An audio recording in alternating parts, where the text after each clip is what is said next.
Where? Where am I? I'm not sure. I find myself in a nice room in an old house. The room has a bed, a fancy chair, and a pretty table.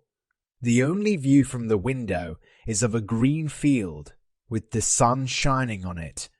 I hear calm music playing in the background. It's a piece by Mozart. But why am I here? No idea. My head is really hurting. Neither the door nor the window will open. I'm dressed in grey pants and a matching shirt, but I have no shoes on. I'm feeling hungry and thirsty, but there's no food or drink around. The only things on the table are a pen and some blank paper. Who am I? I can't remember. My name doesn't come to mind. It's like my memory has been wiped clean. My head is pounding and I feel very tired. I decide to sleep. When I wake up, it's already morning. I'm still in the bed, wearing the same grey clothes. I'm very hungry and thirsty.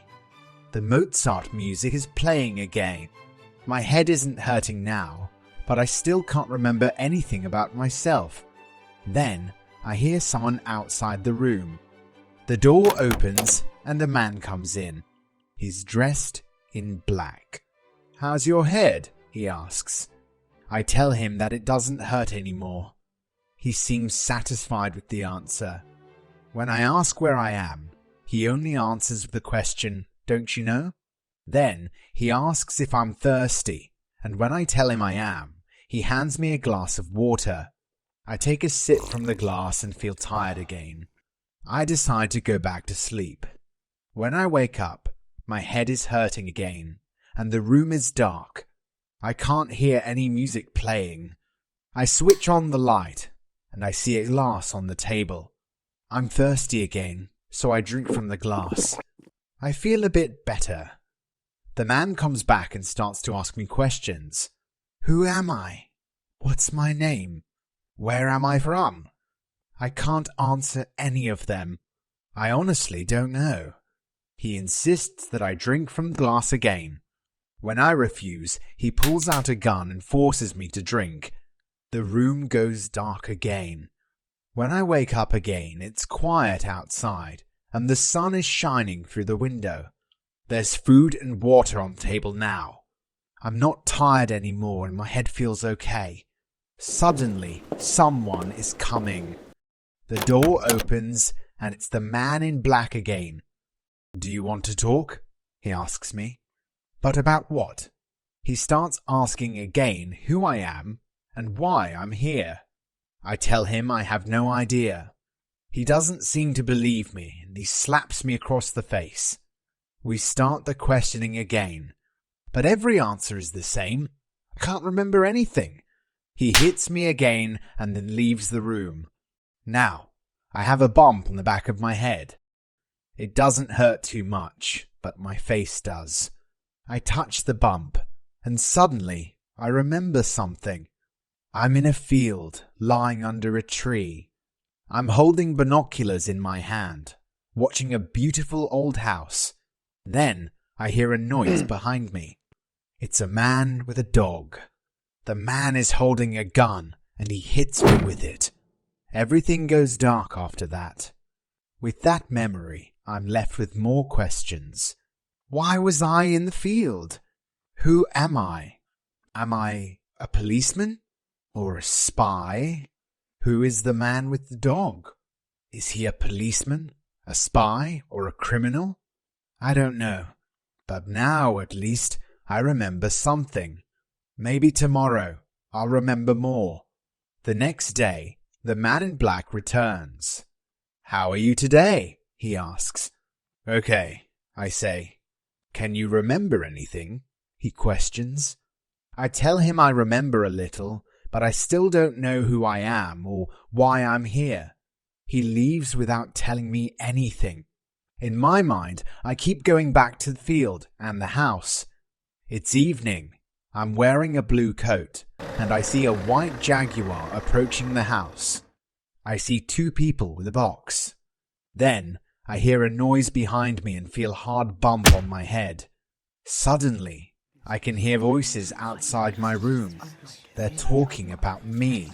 They don't think the drinks are helping and they're running out of time. They're worried about how much I know. I hear a key turn the lock. They're locking me in, but they've left the key in the door. I realize I can't stay here. I remember a trick to push the key out from the lock. I use a piece of paper and the pen from the table to get the key. Slowly and carefully, I pull the key under the door. I've got the key now and I can escape. There's no one in the corridor. I walk along it, passing by lots of doors. I hear the sound of Mozart playing somewhere. At the end of the corridor, I see stairs, but I hear people downstairs, so I can't go that way. Instead, I start opening doors. Most of them are bedrooms, until I open one door to a room full of famous paintings. They're the stolen ones, worth millions. Who am I? And who are they? I remember there's a phone in one of the bedrooms. I rush back there and dial the police. I quickly tell them my location and about the stolen paintings. Before I can answer their question about my name, I hear someone in the corridor and hang up. The man in black is looking for me, gun in hand. The sounds of police cars arrive just in time. They're outside the house. The man in black and the others are surprised and rush downstairs to meet the police. As they're occupied, I stay hidden, hoping they'll find the paintings and rescue me. It's about 10 minutes later when I see the man and woman being taken away in police cars. Someone approaches me. "Well, Eddie, this is a surprise," they say. Eddie? Is that my name? I feel confused. "Eddie, don't you remember me?" they ask. I tell them I can't remember anything, not even that my name is Eddie. Eddie Hampton. "What are you doing here, Eddie?" they ask. I decide to tell them everything, about the field, the binoculars, the bump on my head, and how I escaped. They chuckle and ask me, "You know who you are, right?" I tell them I don't. Eddie Hampton is a thief, but a small one. You steal small stuff like TVs and radios. These people you were spying on, they're big-time thieves, stealing famous paintings. But thanks to you, we caught them, they explain. So turns out I'm Eddie Hampton, a small-time thief who ended up capturing big-time criminals. How's that for a twist? Still, a lot of questions remain. I can't remember anything, and all I know is what I've been told. The sun sets on a very strange day, and I'm just relieved it's over.